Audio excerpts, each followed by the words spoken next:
Soundstripe.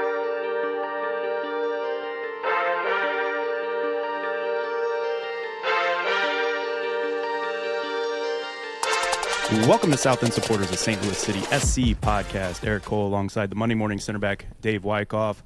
And Dave, City goes out west, late one Sunday night as they take on San Diego, but unfortunately drop points again in a pretty one-sided, I would say, affair. Missing pieces, coaching decisions, we'll get into all that. We'll also get into some submissions later in the show, but before all that, how we doing today? Yeah, it was supposed to be a Sunday showdown, and it kind of ended up being a Sunday slog. You know, look forward to, you know, Soccer Night in America, whatever you want to call it. And San Diego are a really good team, and we knew that anyway. And I came away from that game, not like actually, obviously a splash of cold water from City for the first game. But not totally unexpected that this was the outcome. Yeah. I mean, yeah, you're right. We knew San Diego was going to be, a contender for the West, just like they were last year, as far as the top, team. Very dangerous. Obviously, Andre Stryers, he is him. He is that guy that, which is so wild thinking for me personally, anyway, he was a real kind of unknown coming into last year. And you're just kind of like, all right, is this going to be somebody who maintains this sort of form and continues on? And I think 2 minutes in, he kind of showed that with that sublime, the way he just looks on the ball. And I think this was the real difference. I'd love to know your opinion on at least the first 20 minutes of the game, was the calmness San Diego had to where the rush and panic it seemed like City had on the ball. It just felt like every time we got the ball, I was like, I got it, get rid of it. It just was this almost like panic. And,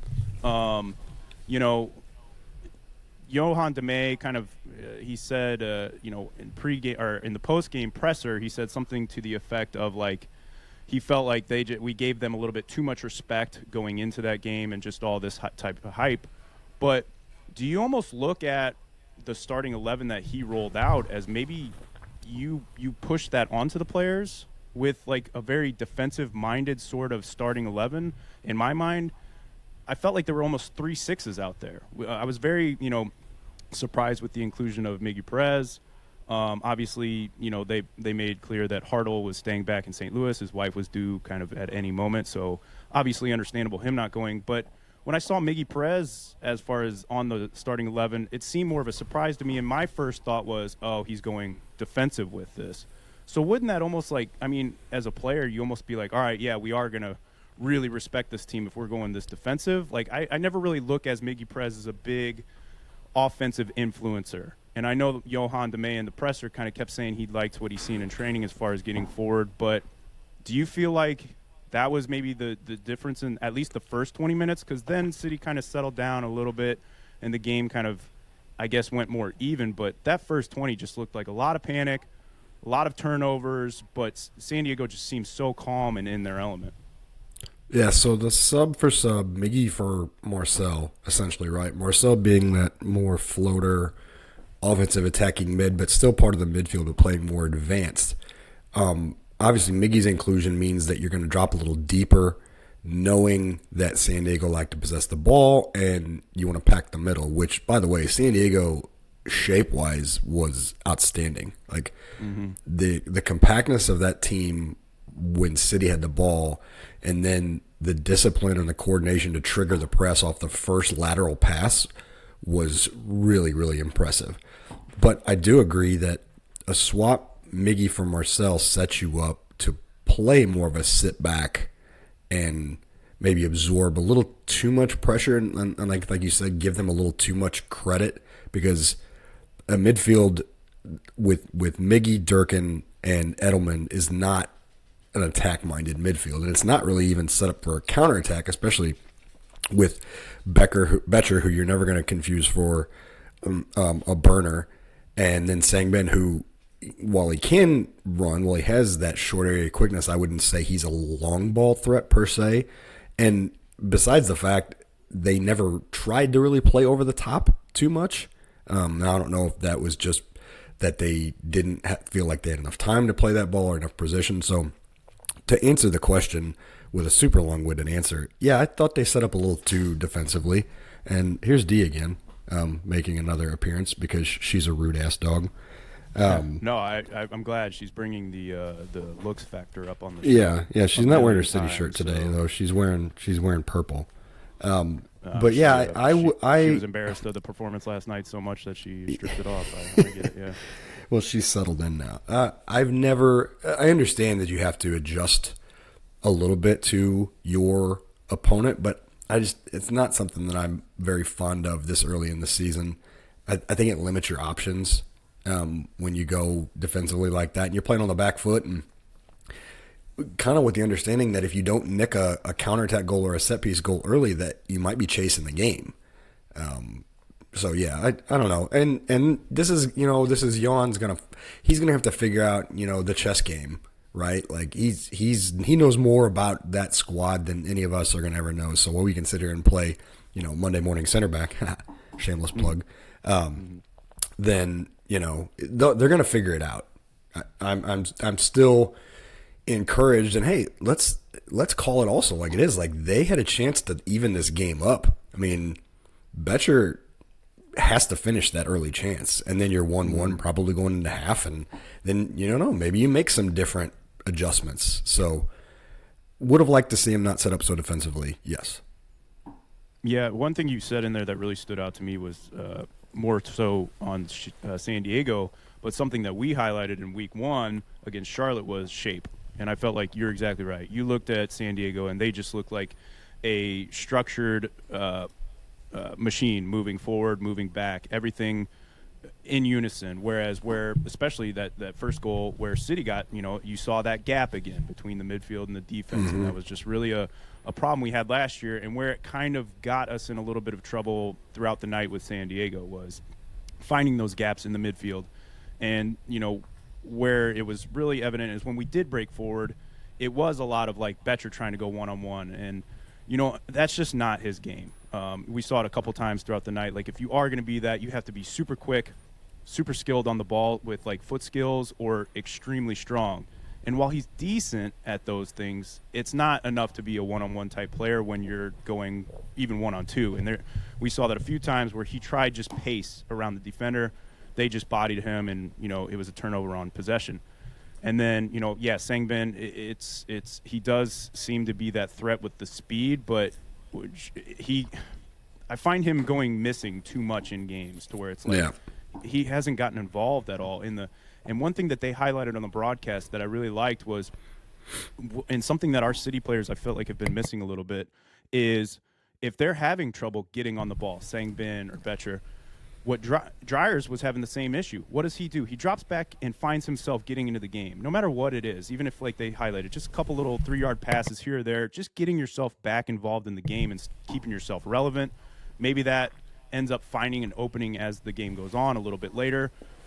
And then you're right. Yeah, Betch. If he gets that one tapped in, I know it just went across his body. He just couldn't get a touch on it, but he puts that in. You're right, 1-1, and then maybe you can try and think, okay, let's settle in, play a little bit more defensive, get out of here with a point, or just see how the game goes. Maybe we could catch them off like Choo-Choo did towards the end where, he had a couple individual runs that almost resulted in goals. I think you got to look at that, play it more that way. So I guess just from the get-go, that was a bit of a, oh man, like you said, showing a little bit too much respect because we are still very early into the season. While they are an extremely dangerous opponent, I think you still want to go into every game feeling like you have a chance. I know we're missing, and this is where it's also tough to be overly critical, but at the same time, do you look back on ownership when it comes to this is the amount of missing pieces we had. Obviously no Hartle, Leuven's still absent, both Fall's still missing, even though Mbaku Fall did travel with the team, didn't make a appearance in the team. It just feels like, oh man, are we back to where we're relying heavily on maybe role-playing guys? I just felt like looking at San Diego and a lot of these teams around the league, you look and you think they have that guy that as long as he's on the field, they're always going to be in this game. Andres Dryers, you got Messi's, you got these Bwangas, these types of players. Unfortunately for City, and while he was one of those fantastic nights where Berkey played on his head, it could have been way, way worse as far as 6-0 and without a couple incredible saves. he's a goalie. And at the end of the day, while he kept us in it, we still lost. There's not that guy on the field that I felt like could really like be our difference maker. We're playing with a lot of, I feel like, complementary role players to what that guy would be. Somebody that, while they can shine, they're shining almost off of somebody. And I felt like City just was missing that. But do you weigh that heavily as far as how that game goes, or do you think, hey, we still had, you know, the skill and the competitiveness and everything like that to still should have done better? No, I mean, in terms of skill, that lineup is not your most skilled lineup you can put out there. And they never made the pivot to go do that. And it's really interesting through 2 games. You know, we haven't seen Mickey Joyner. We've seen Toychert, excuse you with your head shake.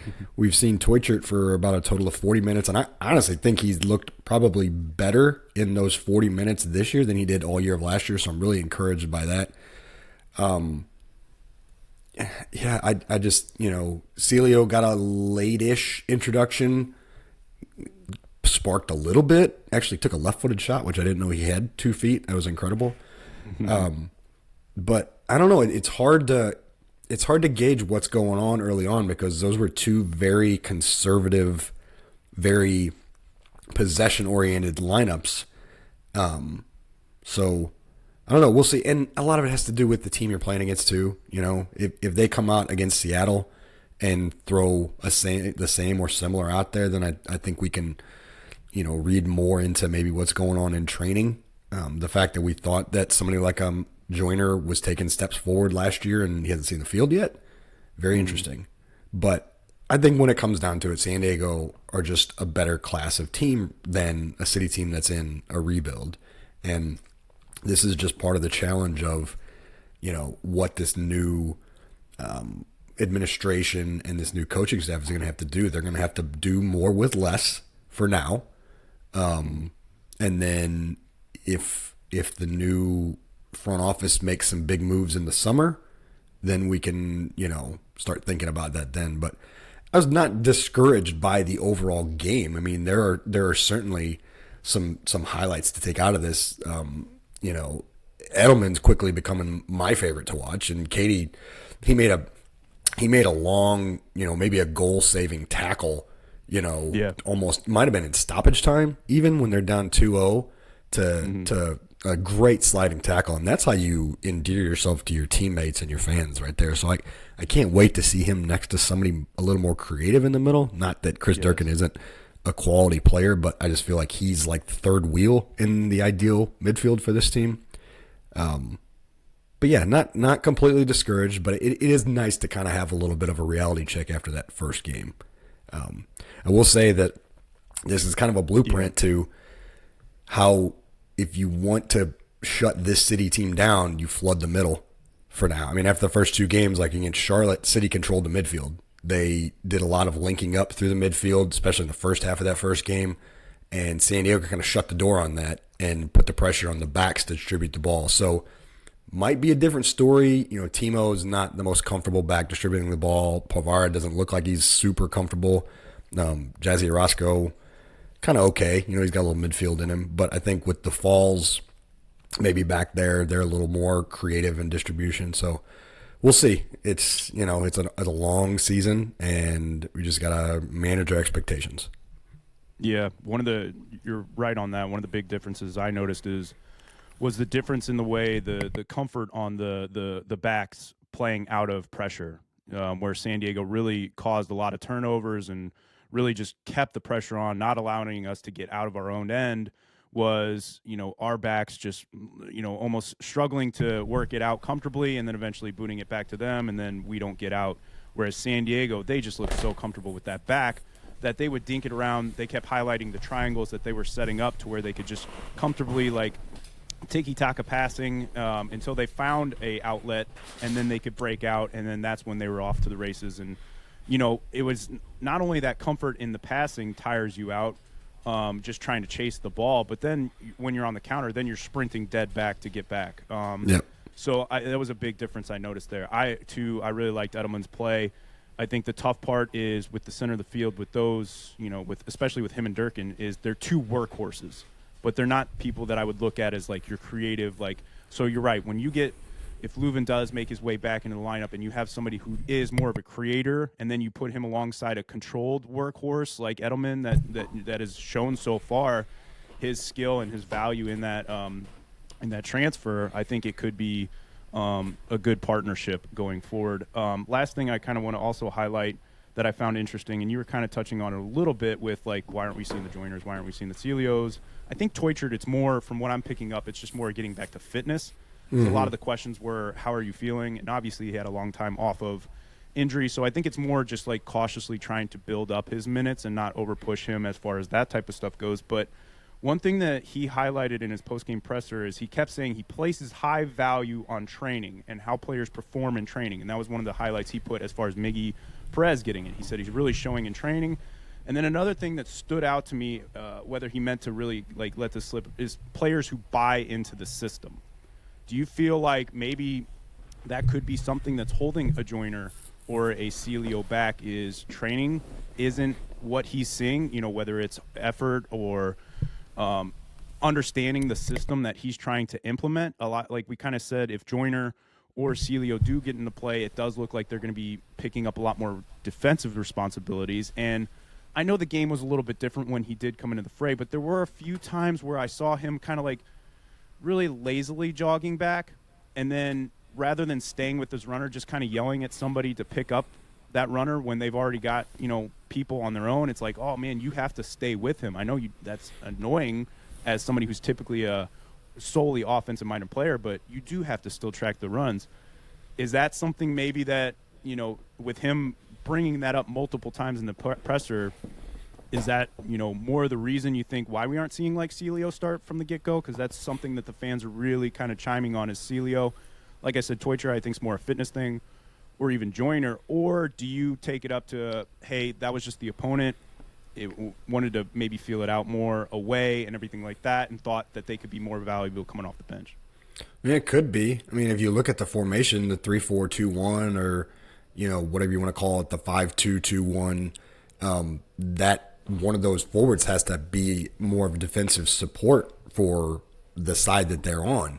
And it wouldn't be the first time where we've heard of Celio missing out on playing time because of his lack of defending skill and his hesitancy to come back and defend. So it wouldn't surprise me. You know, we don't have any, you know, insider, like we're not going and watching trainings, you know, with our own eyes, but it wouldn't surprise me one bit. Same thing for Joyner. I feel like he's probably more of an offensive-minded player. Maybe he doesn't track back enough for that spot. It's just hard to tell. I just know that you have people that are this skilled and this creative in an offensive role, and if they're not getting time, there is a reason for it. He didn't all of a sudden become a poor offensive player. So, yeah, if that's what he's got to do to get people to buy into what he wants to do, I'm all for it. Yeah. And obviously, you know, we had a halftime sub with Santos. You were texting mid-game. You were not, and I don't think really justified, you were not happy with his performance out there.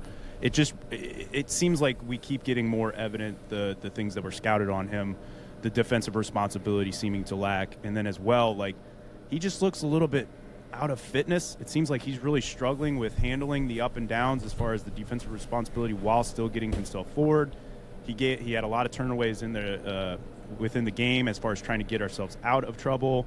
Replaced with Totland. Totland goes down with the non-contact. Looked more like he was signaling like the groin area as far as the sprint to get back.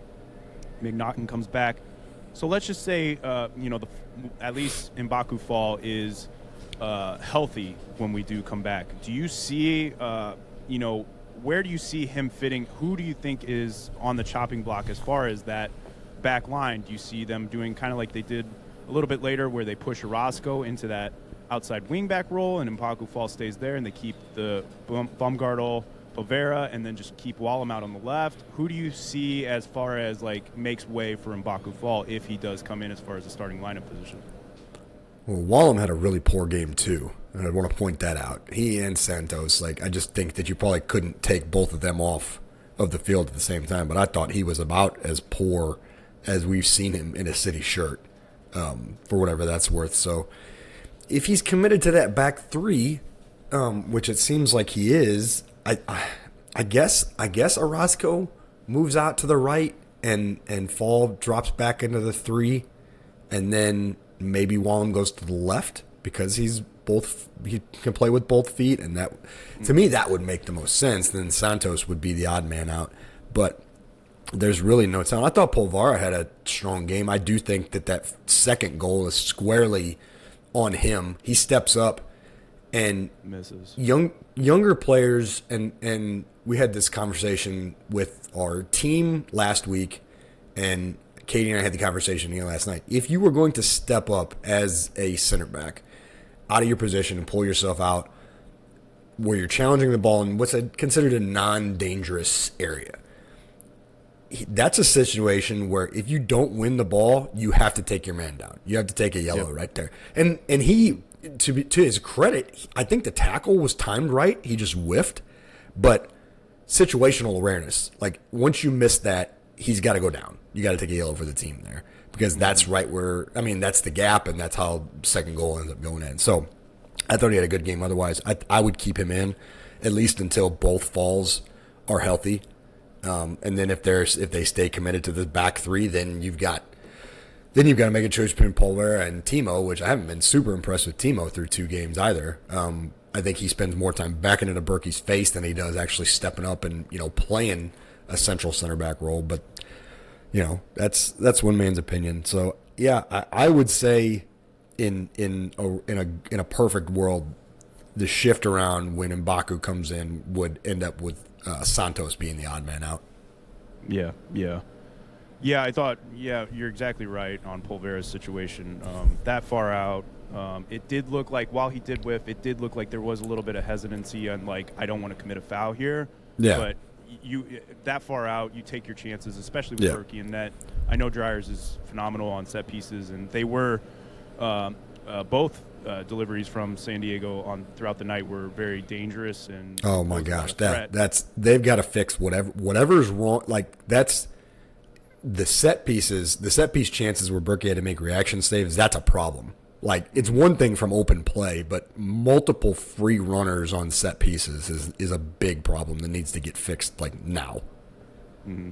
Yeah, I agree. So speaking of things fixed, we've got Seattle coming up this upcoming weekend, Saturday. We're back at home, so we do have that going for us. Both teams kind of coming off losses, looking to come onto the bounce. What's the first couple things that you, from this game, are you taking forward that you think has to be fixed outside of obviously players coming back and maybe getting back into their roles?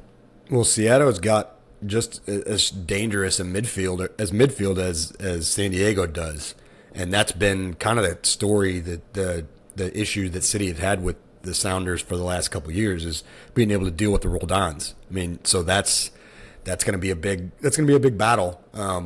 Whether or not what personnel you have to, combat that strong of a midfield, we'll see. But health and availability, we're assuming Marcel might be available depending on, what the deal is paternity wise. I'd like to see Teutschert in that game. I think he's earned maybe more of a starting run, maybe a 55 or 60-minute run. I'd like to see Celio start, give him an early run. But again, if they're not committed in training, then, they need to sit. Yeah, I think going back at home and realizing kind of like how, weirdly enough, 2 games in, you're already losing the fan base, it seems like, as far as the panic buy button and all that type of stuff. I'm not there. I think it's 2 games in, and he's still trying to figure things out and learn things. While I do think there needs to be a lot more improvements and better reading the games, I do think things will look a little better. But I think we need to get back into the, like, you're at our place and you're going to deal with us rather than us deal with you, and then make adjustments as it goes. One thing I do want to think, though, if we do find ourselves in a situation the same way we did with San Diego, where we're finding ourselves buried in whoever is playing that up top role, and I think this is something we're missing as compared to like last year, where we had a up top threat that could hold up. You have to hold up the ball. You have to give our defense a chance to just at least catch their breath, get back in their shape, and find their shape and get everything organized back again. Whereas when it felt like every time we got it out, San Diego won it right back pretty immediately, and that you got to allow your defense a break. They can't go 20 minutes just nonstop pressure and all that like of stuff. So I think that needs to change. I will be interested to see, with the positive effect. I'm with you. I think at this point, I think it was like 26, almost 30 minutes. I'd rather you give Teutschert at least the start, depending on also with Hartle. Those two really seem to work well together. So if you get Hartle back in the lineup, you got to give Teutschert that run. I would almost sacrifice Sang-Bin at this moment. I think he's more of a better player coming off the bench, running at tired legs, than he is from the get-go where everybody's even keel as far as fitness goes. So I would like to see a little bit of adjustments to what is available to that starting 11. Get back in that mindset of we're going to come at you the same way they did against Charlotte. You look at that intensity they have from the kickoff. It was we're coming right at you, and you better be ready for us, rather than San Diego where it's like, let's feel this out and see where it goes, because these teams like the San Diegos, the Seattles, the LAFCs, you don't have time to see how it goes because they're coming right away, and before you know it, you could be down multiple goals trying to find yourself back in a game.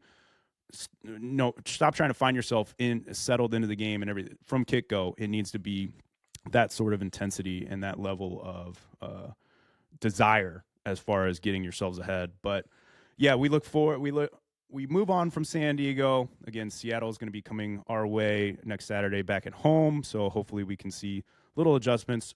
Hopefully we still have that same energy that we had in the home opener with Charlotte, and I think that'll help carry us away. But anything else you want to add before we move on to submissions today?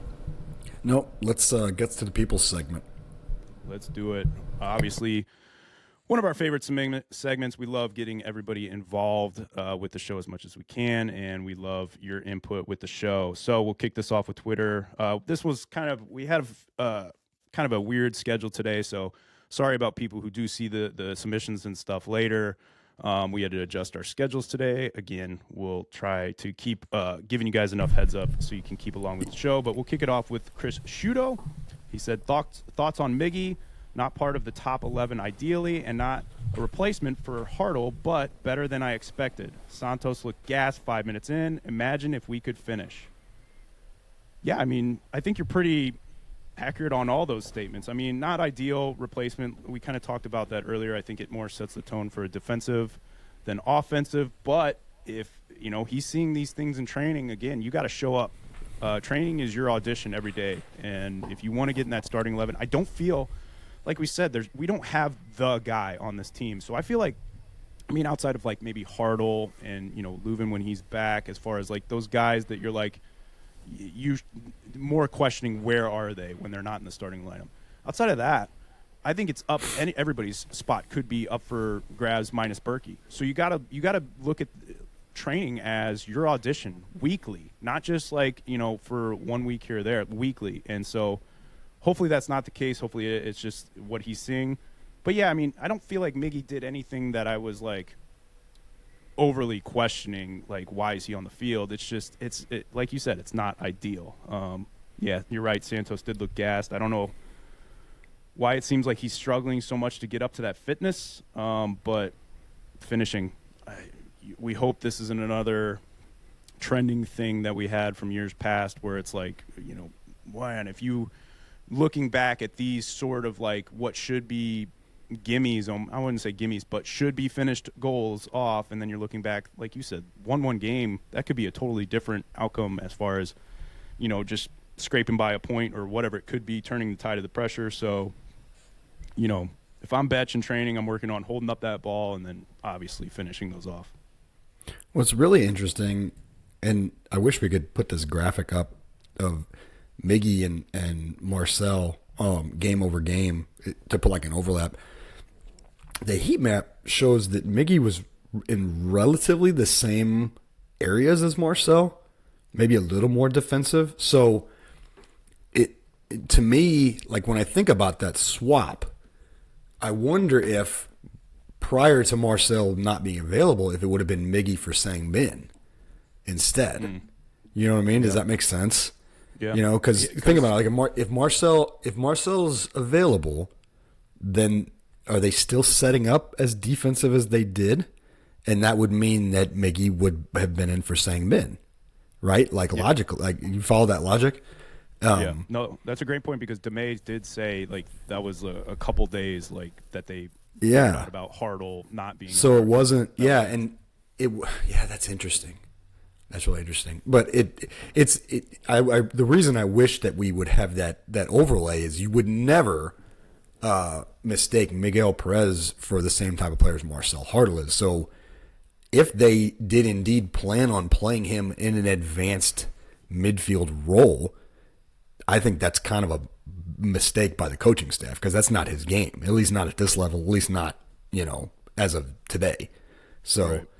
yeah, very, very interesting. I mean, finishing is always, and the finishing spotlight with Klaus putting a brace in the day before is even more on the lack of finishing. But yeah, I mean, everybody wants that player that can bury 20 goals in a season. There aren't many of them, right? There aren't many of them out there, and the ones that are out there for most teams, take up DP slots and are big money. And we've talked ad nauseum about how, maybe the most important player on this team is not the center forward. The most important player on this team designated DP is the goalie. And whether or not we agree with that, that's well documented. So, but yeah, gotta figure out a way to put the ball in the back of the net. Yeah, but yeah, that's an interesting point you bring up. Just the way he did say that, because he was asked, was that something planned, and he said no, it was just a couple days' notice. And and again, if you're looking at all right, who's been performing in training this week? Yeah, here. So okay, you get your spot because you've been a starter, and then we'll slide you over here and try and adjust the game plan from there. So interesting point. St. Louis City SC fan on Twitter says, let's assume DeMay's job is safe until the World Cup break. That's 14 games, which is a healthy sample size. What do we need to see from those 14 games in order to keep him? So I thought this was an interesting question, and this is my outlook as far as the coaching situation goes for this year. I'm not looking as far as the World Cup break. I'm looking at just give him the year. I'm sick of the overturn because what's going to happen? You're going to bring in another coach. You're going to have to pay DeMay to leave because he's under contract. You're going to bring in another coach who's going to have the same available players to him. I would say what I need to see after 14 games is what availability do I have for my coach? What players are consistently available for him? Because if even at the World Cup break, we still are sitting here going, yeah, we're still waiting to see his true starting 11. He's still missing this, and this. That's where my judgment is going to come out a little bit more as, yeah, maybe this isn't the guy. Let's see what he can do in the transfer window, and then make our judgments at the end of the year. But I think this like mid-season bounce of dropping coaches, probably bringing back Critch as a panic, and then the whole discussion of do we keep Critch? Do we keep looking for a better? I think you can't as City. Unless upper management starts going as well, you can't just keep rotating out coaches halfway through the year. I mean, what are we on? 4 or 5 coaches in our 4th year? That's just unacceptable. And so I'm giving me personally, I would say give him the year, but at the World Cup break, I'm more depending on who's been available to him and what is he doing with the best possible 11 and adjustments. And then I'm looking at why aren't his best 11 available to him, if not, and then that is where it goes up higher than DeMay. That's where you start asking the scouting and the transfers, and you start asking like Corey Ray, that type of stuff is where I'm more leaning as far as that goes. And I'm not saying that at the end of the year, you still give DeMay another chance if we're kind of still bottom of the barrel as far as it goes, but I am saying let's just not make these adjustments too when he's missing possibly 4 or 5 of his starters. Yeah, I would say that the plan is but baseline they give him 18 months because you think about where the league is going to be in basically 18 months. You're going to run through this season, then you're going to have the truncated season next year that's going to start in February and end in June, and then you'll be back on the European style schedule. And if you go through 2 full seasons, and listen, I'm with you. I give him one summer transfer window, see how it goes. I guess if it completely bottoms out, you could bring in somebody as a caretaker for that truncated season, and then then you start up fresh with a fresh summer window, and then you go into your split season European style. So I think Corey Ray's got more of a look on the long term, whereas I don't know what Lutz's motivations are. I do know that I'm still like not disappointed that they canned Melberg, because that was just completely unsustainable. Like that was like you are literally driving people out of the building because it's so boring and so bad. Yeah. It's also another reason I would have given Critch another season, but that's neither here nor there. I thought Critch did enough with not having a whole lot to, earn the opportunity to, hey, these are the players that I want. These are the players that fit the way that I want to play. And maybe he didn't want to do that. I mean, he's still a City 2 coach. I made the point last night that if I had been the caretaker for a team and kept them away from the wooden spoon and made it, pretty bearable soccer to watch for the last 6-8 weeks, and I hadn't been offered the job, I would have told the team to piss off and I'm going somewhere else, because I've proven that I can do it at the top level with no players whatsoever. But maybe that's not what he wanted. So maybe also too they did come to him, and I would also really love to know how much input these managers do have on transfers that are coming in, or is it the sporting director just being like, hey, I'm watching this and I think they'll fit well into the system. Maybe they came to him and he's like, hey, I want to go after and they're like, oh, no, we've got these guys already put in play. And then and he's like, what's the point in me managing the same players and this type of stuff? Yeah. Again, that would follow with the world to be on the wall to know. That would follow with the trend of world football, and to where the power to bring players in, except for the top guys, for the Peps and the Artetas and the like, who can get the players that they want, as opposed to some of these other clubs that are becoming profit centers, where the sporting directors determine who's going to play and the medical personnel determine how long they're going to play. That would be a disappointment if that was the way that City was going. Yeah, I agree. Last one on my end, we have, coming from SES's own Katie Elizabeth. She said she sent a picture of D and said she's ready to record with Dave whenever you need her. And also, what the F was that last night? P.S. She loves Edelman's work ethic. So, agree with you there, D. I guess what the F was that, and maybe, in dog terms, everything's always a little bit more extreme than, that type of stuff. But it is nice, though, when you do bring in a new face and a relatively unknown face as Edelman, and he comes out and shows a little bit of like justification. We're talking about transfers here, and there's always that worry of like, you hope, Mbaku Fall can kind of follow that as well.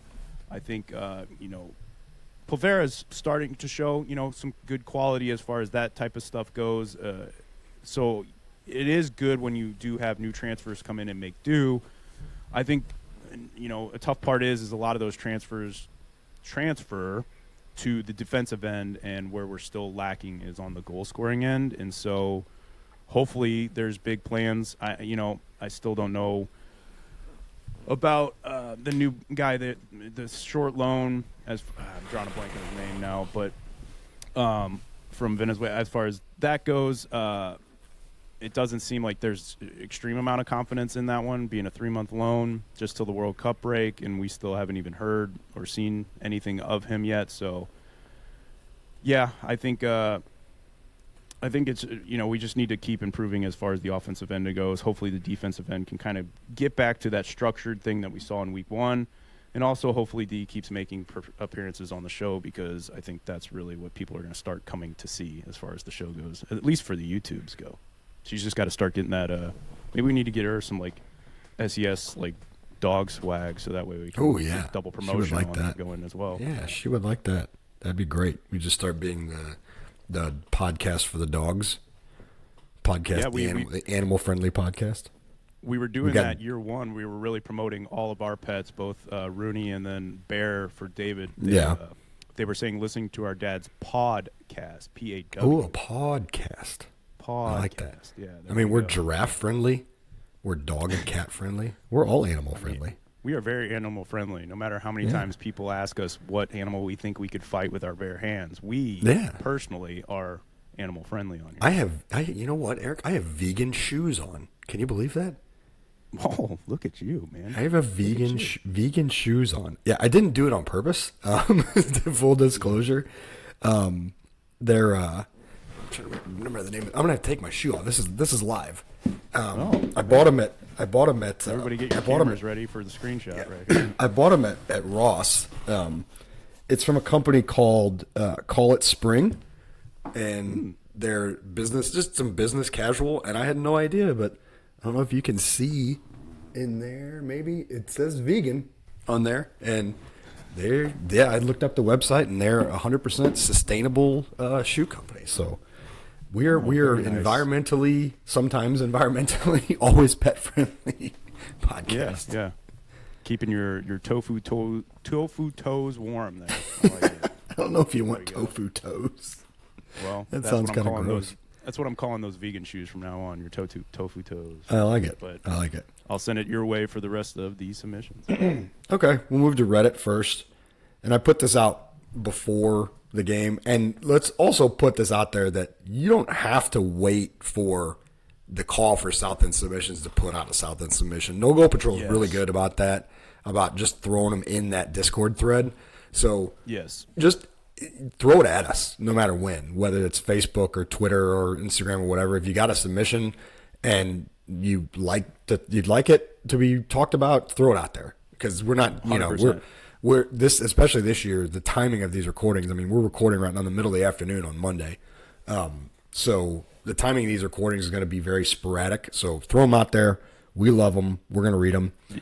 Our old friend, they call me Sly Fox, weighed in with a real long one, just making up for lost time, I guess. But to just boil it down to the genesis of this, they just want to know what the plan is for this club, and are we thinking we can be better with a big window this summer?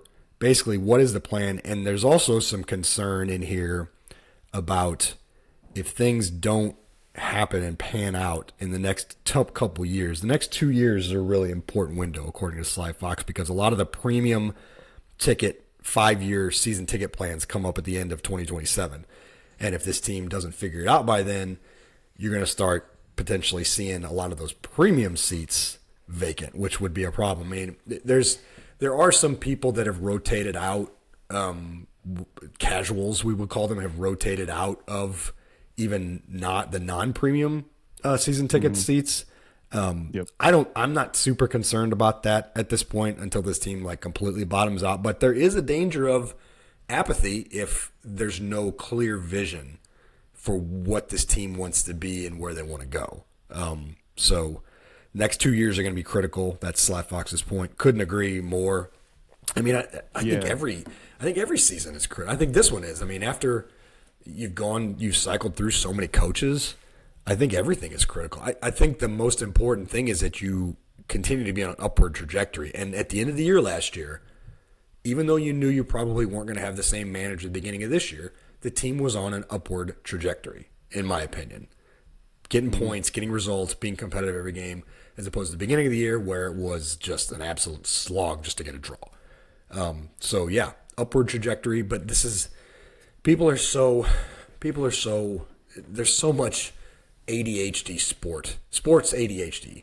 Basically, what have you done for me lately? If you can't keep my attention, then I'm going to go somewhere else. And I think that's a mistake, especially for this game, because this is not a sport that you bounce in and out of, to me. It's not I don't think it's a casual friendly sport. I think you have to learn to love it. You have to grow to love the nuance of the methodical nature of the game. So, yeah, I think, again, sticking around through these tough times is what makes the great times that much greater. Yep. I do think, as far as adjustments as far as the premiums and all that type of stuff, just the fans in general, I think there could be adjustments as far as, ticket costs at the game, adjusting to that. Like, you can't keep on this losing trajectory every year, at least of not making the playoffs, and then keep having prices go up every year. I think that will, especially the casuals, drive them out for sure. I think one thing, you got to start to look at is whether it's the right model or not. I think at some point you have to get a shiny toy. You have to get a shiny player that people want to go see at the field. And I'm not, it's not trying to knock any of these players, but for the casuals, they want a name. They want somebody who is going to be the all-star for MLS All-Star Week that isn't Berkey. Yep. And again, we love Berkey, but where the excitement is on the field. You want to see more highlighted goals than highlighted saves. And I think what is going to keep the season ticket holders coming around is exciting football, but then an exciting player too that whether it's the right way of going about it. And we kind of had this discussion with both of our Premier League teams is you can't ever get away from the model that's on the field and get too concerned with the model off the field as far as, we just got to try and sell shirts and that type of stuff. Because when we're seeing it right now as far as City's concerned, when the shirt sales and all that stuff goes way down, you gotta have a reason to justify costs and stuff like that. And I think, maybe lowering costs, in other areas, but especially bringing in somebody that people want to come see. Yeah. You look at like teams like even LAFC where, I know it's always going to be tough as far as, those types of names, but how many people came to the LAFC game just to see Son play? I mean, just to, witness that, whether, LAFC were good or not, or how they'll be with Sargent with Toronto. You could use that as an example right now. Toronto's not started out great either, but he's going to draw some away fans just to come see him play. And, if things kind of keep going down that route, City is going to have to at some point be like, all right, we're just going to have to bite the bullet and, follow that model if we're not getting the underrated results. And I also think there's a big danger, especially alienating the non-casuals with all the things that are off the field that seem to be taking up so many resources and so much time, like these jerseys, these Tina Turner kits that just they don't matter to us that care about the product on the field. And I get it. Some people love them. I hate them to death. I think it was like the idea in spirit, like, okay, it makes sense, but I think it's a poorly conceived design. I think there's always so much focus on things like, these are what these little waves in the jersey mean. It's like, stop pandering to me with causes and stop pandering to me with, trying to make these connections. Like, put a team on the field that I can connect with. Put a team on the field that can compete. To that point, they kept talking about Diego being brought in to grow the global brand and start. I don't think anybody outside of St. Louis, and clearly not people even within St. Louis, really care about that connection of Tina Turner to St. Louis. And I'm not trying to knock Tina Turner in any way, but as far as on the field, I don't think that was something that like people are going to be like, Tina Turner is associated with that. Like I got to go have that right now. Right. I think it was just a misstep on that. And like you said, I'm sure there was a lot of marketing dollars and a lot of like trademark deals that had to go towards the Tina Turner estate just to have the likeness and all that type of stuff. People were joking about it. That's where the money they were going to put towards a 9 went, was that type of stuff. So I think you're right. Not getting so caught up on the off the field stuff. Another thing too is, and we haven't even talked about this, Apple. Jesus, man. I know that they're, locked into that. And I think from what I've all read, MLS is looking to get out of that order deal. But we missed the second goal as far as live go. At least I did on my end. Phone cuts out, or the Apple thing cuts out, and it does the whole pregame flag waving sort of music. You come back in, and they're celebrating a goal, and you're just sitting there going, what happened? And it happened I kept thinking, like, it was just, since I was at work, I kept thinking something was going on with our Wi-Fi at work that I was missing out on. Why does this keep cutting out? And then I'm seeing other people having the same issues. So, again, that off-the-field stuff is going to really keep driving away, at least within the region, the casuals and that type of stuff.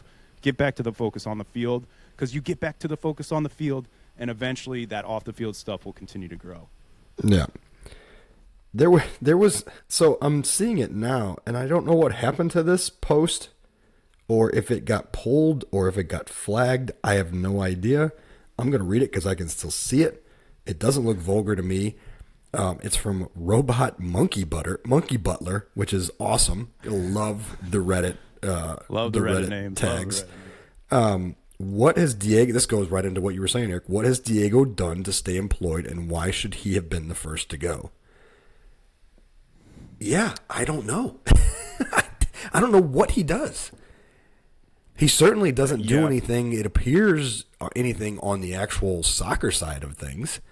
And No, if and that was that's supposed to be the whole distinction. The difference was he was supposed to be the guy off the field. But as far as saying growing the global brand of St. Louis City, could you say he's done that? I mean, for an instance, I saw somebody on a different MLS page put out something talking about the possibility of the new divisions and all that type of stuff. And when they used St. Louis, they used the St. Louis FC logo. Like, it wasn't even, like, he's not even getting out to the and then stuff like that. Like I said, the Tina Turner kit, anybody outside of St. Louis, but I don't even think St. Louis cares about the connection to Tina Turner. So it was just kind of like, I think, sometimes you could come out with a real slick jersey that people will be like, I'll have that just because it looks so cool, whether they're a fan or not. And this ain't that. Like this ain't it.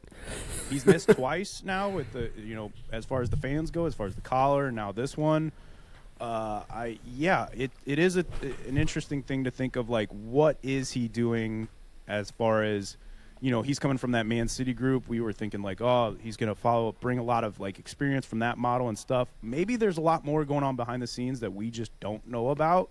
And I hope that's the case, because it seems like he is a big part still within St. Louis. But yeah, I'm struggling to find where that value is making due at this point right now from an outside perspective. Yeah, I don't know. I think it all comes off as very tone deaf when you got all this other crap going on and you can't put a consistently competitive product in the field. So fix on the field first, then you can go and try to market based on success and flash. Instead, you're all sizzle and no steak at this point. And you're not even sizzle. Nope. Those fajitas are cold at this point. No, it's terrible. Nobody's looking that way when you're coming out with those. No, exactly. These are tofu fajitas. Yeah, tofu fajitas. Yeah, I'd rather wear them than eat them. Moving on to Discord. Jerry had the first submission on Discord. What over-the-counter meds do you take to settle the belly's angst caused by our Klaus becoming a scoring beast for LA Galaxy? Yeah, and we're not surprised because we know what he's capable of, and you put in the talent around him like Paintsel and Gabriel Peck and Marco Royce, who hasn't even really featured yet. Like, we're not surprised whatsoever. I mean, he had a brace in 13 minutes on Saturday, so yeah. Not surprised in the least. And Tums, I think, is my go-to. I think the toughest thing that, especially watching last night, that we missed from Klaus and where he's going to shine is, one thing that we got on Klaus was trying to do too much, coming back and getting himself out of position. Now he's in a position where he does have those other key people around him. I mean, he hasn't even played with Ricky Puig yet. I mean, imagine when if Royce is still playing around when Ricky Puig makes his return, like what he could really do as far as just staying up there. And you look at a lot of these goals so far that he's done, it's been, kind of poacher goals. And that's where he does have that finishing capability, and we really could have used that against San Diego. But what we really could have used, I thought, was just his hold-up play. Giving that big body, he was good at times of just, being that lone striker up top, realizing the situation of we just need a quick break here, and him just holding up the ball, allowing our defense and midfield to shift up in unison, and then us getting out of at least defensive pressure for a little bit. And so, I don't know. I'm always one of those players where it does, or one of those players, I wish I was one of those players, but one of those people that while it does, bug me sometimes when I do see other players leave and then go, but I've just been around this for so long that I just know that's part of the game. And I also know that you're going to get some hits and you're going to get some misses. You're going to get sometimes when people go. Everybody wants to point out the weeks that players that have left do something, but nobody points out the weeks the players that have left that didn't do anything or don't feature. Yeah. You know what I'm saying? Like, who's talking about Blom anymore? Why aren't people – I mean, I know a lot of South Jared Stroud come back in and say that type of Stroud – Kojima, they were real hype on those guys. And, I think DC was fighting for the wooden spoon last year. So I think you're going to have that just comes with the territories of players. And then there's also going to be players that we possibly bring in that hit the ground running and it works out for us where it didn't work out for them.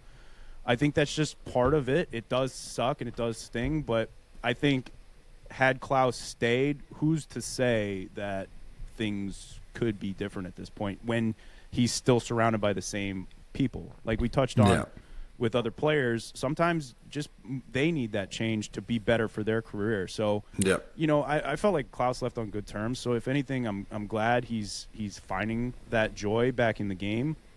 But to answer everything fully, Tums is a good one. I'm going to have to, the stomach is still, we were talking about getting old today or last week. I had a real realization of how old it's gotten. I was at work and I was going to buckle one of the gentlemen into my car this morning to take them to their program. And I just reached across too far and quickly, I guess, for the morning time. And I like strained something in my back. And I'm like, you gotta be kidding me, man. All the exercise I do and buckling somebody into the car is where I'm throwing my back out at this point. You move too quick. Yeah, If anybody asks, I did it on a massive back squat, and it wasn't buckling. Yeah, exactly.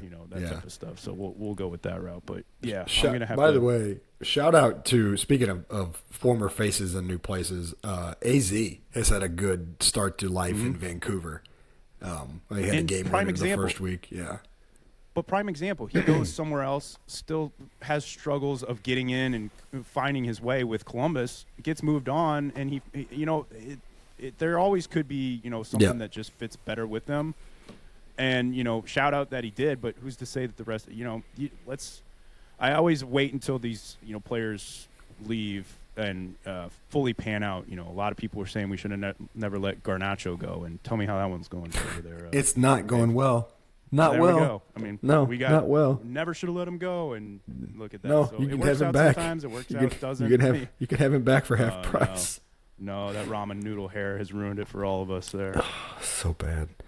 Fat Lord Colton, is Orozco our new best center back? Solid play from him, and I know Mbaka and Falu haven't played yet, but through 2 years definitely earned his spot.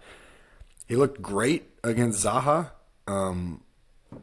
Not as great, I don't think. And it was a different game, right? Like he was asked to man mark a lot more against Charlotte than he was against San Diego, but I thought he was okay. I think he certainly earned earned a right to be in the conversation. But I don't know that if you pencil in your best 11, if he is one of your 3 best center backs. But a lot of it is, results on the field. Like, yeah, he doesn't. It's not pretty, but he gets it done. That's all that matters at the end of the day. Yes. Yeah. Exactly. If anything, with defenders, I want them less pretty and getting the job done more than pretty and not getting it done. So I think he, especially for his age and his youth and all that, I thought he's, as far as the first 2 games, been our best defensive and most consistent defensive performer so far. So I would like to, I think, like you said, he's earned that spot. So I think he definitely stays in there. I think where he works really well, and maybe that's why, you're really going to see Baumgartner a lot more, is somebody with experience him working off of. That he can kind of, I think he works well with somebody kind of helping guide him, whether that's Berkey, Baumgartner, that experience next to him more in the center, and then he's shifted just off to the right or left, whatever he prefers. And then he can just worry about doing his defensive duties and doesn't have to overcomplicate all that type of stuff. So glad he's performing well. Hopefully he keeps it up. And, we're going to need these pieces going forward as far as the defense goes. Yep. Amy Murr from the 127. Who will score the most goals for our team this season, and how many? Oh, boy. I'm going to go probably safe bet here, and I think I'm going to go Hartle. I think it should be – the answer should be Betcher. I think the inconsistency with Betcher, and like we said, I look at Betcher as more of a role player, as somebody who I would like to see coming off the bench, that grittiness that's going to – when the games are getting late and scrappy and all that type of stuff, that's where I think Betcher really shines, more so than the guy role. And obviously, we're kind of stuck with him being – I don't want to say stuck with. He is our the guy role as far as the 9 goes at the moment. And so I hope he can catch on. Same with Choichert. I think those 2 types of players are the ones where when they get hot, they're very beneficial to you. But for me, my guess right now is going to be Hartle. I think for a couple reasons. I think just when you factor in like free kick and PK taking, he's most likely going to be the guy for most of it. So that'll obviously increase the chances. But I think just he's shown so far that he's going to be, like we said, one of those guys that is penciled in to the starting 11 as long as he stays healthy and stuff.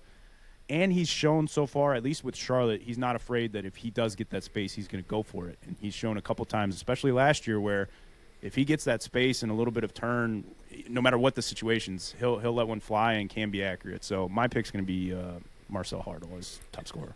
Yeah, Betcher only averages about a quarter of a goal per 90. At least he did last year.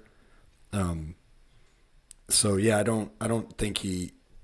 First of all, I don't think he holds down a starting spot consistently enough or long enough to approach more than, on the top end, maybe 8, 10.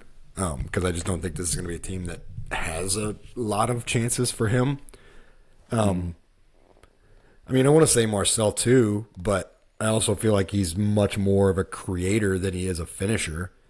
That being said, if he's being played in a more advanced role, he's going to be asked to try to finish. So yeah, I would say it's probably him if he stays healthy. But I also think that the ceiling is like 10, 11, 12 goals. I think let's put it this way. I think he's much more likely to get double-digit assists than he is double-digit goals.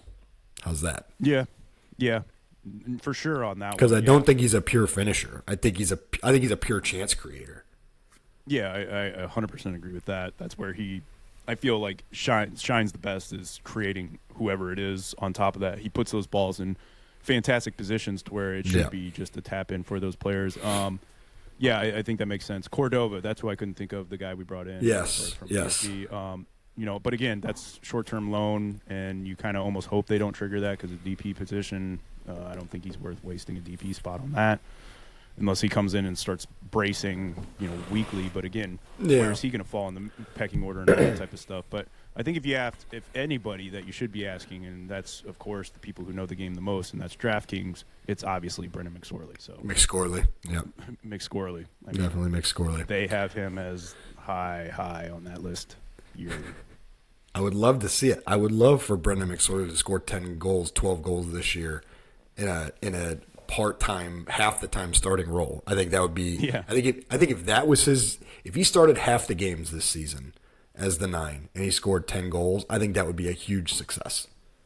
That would be 100%. To me. That would be an incredible development for him.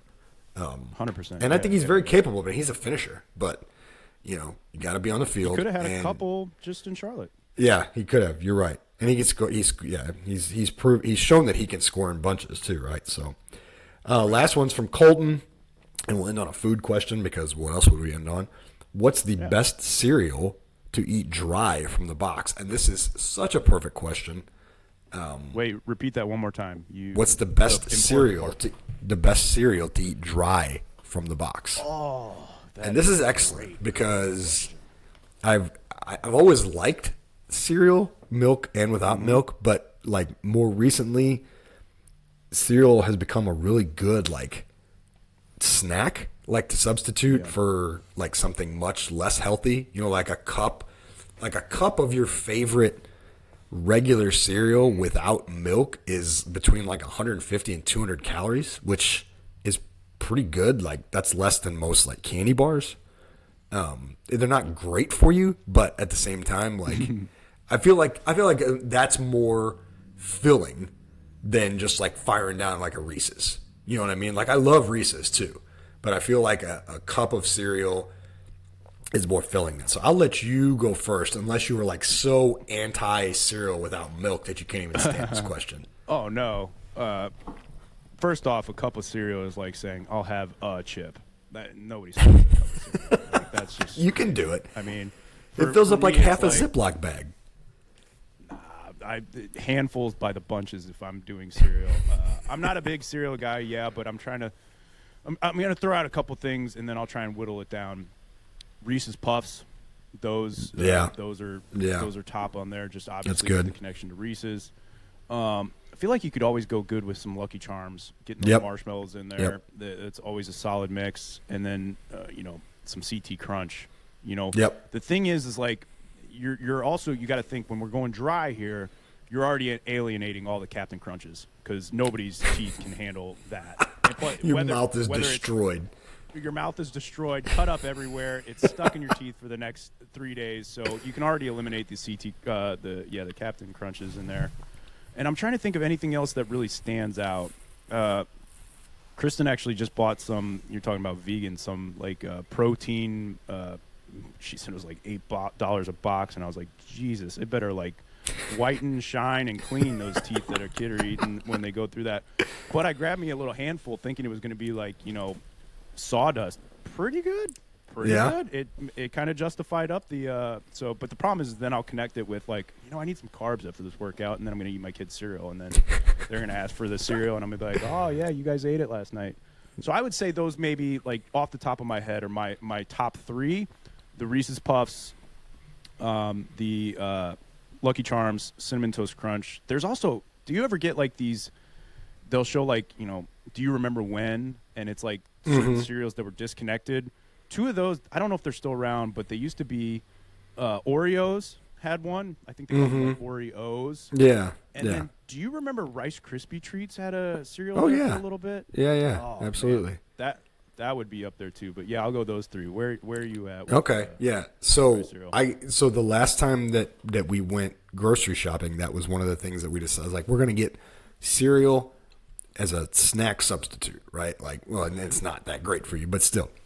And I got to pick 3 boxes. Okay, so I went with Fruit Loops. That's the one you left off of there. That I thought was have to have. Fruit Loops is fantastic. Solid. With and without milk. Yes, you're Cinnamon right Toast Crunch, which I think is my favorite, is my go-to. That Cinnamon Toast Crunch, like just hard to beat. I hadn't had it in so long that now I'm like kind of a borderline like crack addicted to it. So it might be kind of a problem. A cup at a time is an issue. But then this one, and I might catch some heat for this, but it's got more like fiber and actually things that are good for you while also giving you the sweetness. Just traditional Life cereal, man. A cup, a handful of traditional, a handful of just old school Life cereal. Like it's more filling. I feel like it's got a little more fiber. You know what I mean? Not quite like frosted, not like frosted mini wheats like fiber, like that, like dense. But yeah, so just a handful of Life cereal, man.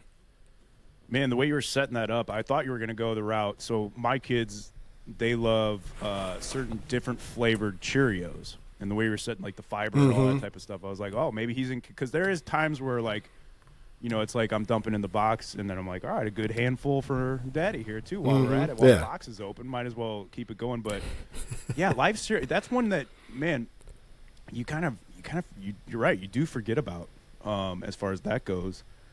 Yeah, I'm trying to like run through the list of like all the Chex and all that type of stuff. The way I look at it is those. Do you remember those Cookie things Crisp? Need to be covered in peanut. Cookie Crisp, yes. Yeah. Just a bowl full of cookies. That's all that was. Now, were you big cereal when you were growing up? Like, was that something your I parents did, but shout out to Don and Susan. They weren't big on buying the expensive I was just about name to ask, brand like not good for you cereals. So I ended up. I mean, that's Life cereal was one of the things that was in our house. And then like Kix, I think we had a lot of like generic, like regular, like flavored Kix. I was going to have ask, Frosted Flakes. Maybe Frosted Flakes. Frosted Flakes would be a good dark horse one too for dry. Frosted Flakes is yeah. I'll tell you what. The only thing that holds CT Crunch back a little bit is the mess on the hands that you have to constantly with the cinnamon sugar afterwards. That's true. That's true. That will leave a little bit. Well, I've taken to putting them when I'm at the house. I've taken to putting them into one of these solo cups, and then you just kind of feed yourself. Yes, that is an advanced move there as far as that goes. I know how to eat. Stuff. Yeah, but I mean. Yeah, it's funny that you say that. Like the little cereal that I did have, it was a lot of the times like more the health style or the health where more healthy, like Special K's and stuff like that. Well, hey man, you get a vanilla almond Special K in there every once in a while. That's not bad. Oh, I'd eat that now. That sounds great. Yeah, now. that's not bad either. But the reason I asked is I was wondering if you were a bag or box family, where it's like can we have Captain? It's like, can we have Captain Crunch? We've got Captain Crunch at home, and it's like, oh man, that's Captain Spuds. I don't want Captain, whatever. The alternative of Admiral Chomp. Yes, or what was it? It wasn't Tony the Tiger with Frosted Flakes. It was always like. I don't know. We did not have those. We did not have the Malto meal, the ones in a bag. Instead of Fruit Loops, it was Fruit Circles and listen, or something like that. Yeah, that was no judgment to anyone that went that route. No judgment at all, because it did the generic. We had some good time in college with the generic Fruity Pebbles, the Malto meal Fruity Pebbles. Now that might have had to do with substances, but you brought up a good one there too, Fruity Pebbles. Yeah, Pebbles. Yeah. Those are in there as well as basically all sweet cereal are on this list. Yeah, really. The problem with the Fruity Pebbles and Cocoa, they're so small that like the handful, like you'd have to go the cup route there. You go the cup route. You'd go the cup route there, and that But no, let us know. I'm curious if there's any that are obvious that we've forgot, or somebody be like. Yeah. I feel like somebody's gonna be like, oh, you got to go to Whole Foods and grab Smithy's. Sugar Smacks or whatever, and you're like, what are you talking Sugar about? Sugar Smacks, honeycomb. Remember honeycomb? That we had a lot of that in our house too. Was honeycomb. The other big thing, and I'm not big on like regular TV commercials and all that type of stuff. The thing that they had us in a chokehold back then was the commercial. I mean, all I think of the honeycomb was like the little honeycomb badger or whatever that they used to commercialize. Yep. Tony the Tiger, obviously. The mascots really. That was the golden age. That was a golden age of cartoon advertising. Was the 90s. You grew up in the 90s. You were privileged. That was the golden age of cartoon advertising. Yep. And then the other thing too is, I think where it's lost its lust is as far as like shopping nowadays. I don't know about you, but we do, pickup. So we don't really go in the store. I go in the store a lot. Kristen prefers, as far as the big grocery hauls, pickup. But where helps parents is parents couldn't avoid the cereal aisle with us back then, and just come on, come on, one box, come on, and it's just so like. Well, but the advantage is also now you're a lot less likely to shop when you're starving, so you make a lot less stupid impulse buys. Even though you can do the same thing when you don't Instacart shop while you're hungry too. I guess that's the new rule. No, that is the. That is not a good combo. But that's it for the South End submissions today. So they were great, like usual. Keep them coming. We love them. It's a shame that they're almost switching over to the winter market, because I tell you what, City Park would get one of those. Like, you ever seen those stores where it's just you go in and it has any sort of dispensable cereal bowl or whatever at those. There needs to be a new hand snack at the park. Cereal. Yeah. At those grab-and-go spots, just like you do at a candy store where you weigh your bag. You just weigh your bag as far as like cereal goes, and it's by the ounce or whatever. Ooh, and that's how and much this it is costs, and you pay. This is a marketing opportunity for the team too. So they have the bougie drink cups that cost like $95, and you can refill them whatever. What about a bougie City branded cereal bowl that you can just refill? It's almost or a city cup like yours, but it's the mouth hole is perfectly shaped to where it just funnels the cereal perfectly into your mouth on one side. Yeah. If that pops up at City Park, I'm going to be pissed, because that's a damn good idea. I tell you what, we better get the marketing department on it. And if we know anything about the SES marketing department, they're on top. They're on top of it. Yep, absolutely. It happens around here. Yeah. Great submissions, as always. We surely do appreciate you guys sending them in. We also surely do appreciate, I don't know why I say surely do. That sounds weird. We surely do. We surely do. But we really do appreciate all the submissions as well as all the listens to the show. It's greatly appreciated. Keep sending them in. Where you can send in all your submissions is on all our socials. And like Dave brought up a great point, doesn't have to be just off our submissions post. If anything ever pops into your head, we screenshot it, we save it for the show, and we love kind of those, if anything, because now somebody's going to be walking down the cereal aisle one day and just it'll pop into their head, hopefully. So I hope send they them do. in I hope it anytime. does. On all our socials, on Instagram, we're South End Supporters. Our Twitter and our Reddit is capital SES_podcast STL. You can also send them into our Facebook page as well as our YouTube. And then also, that way you keep up with all things South End Supporters. So for myself, Eric Cole, for the Monday Morning Center back, Dave Wyckoff, you've been listening to South End Supporters. And until next week, let's go City.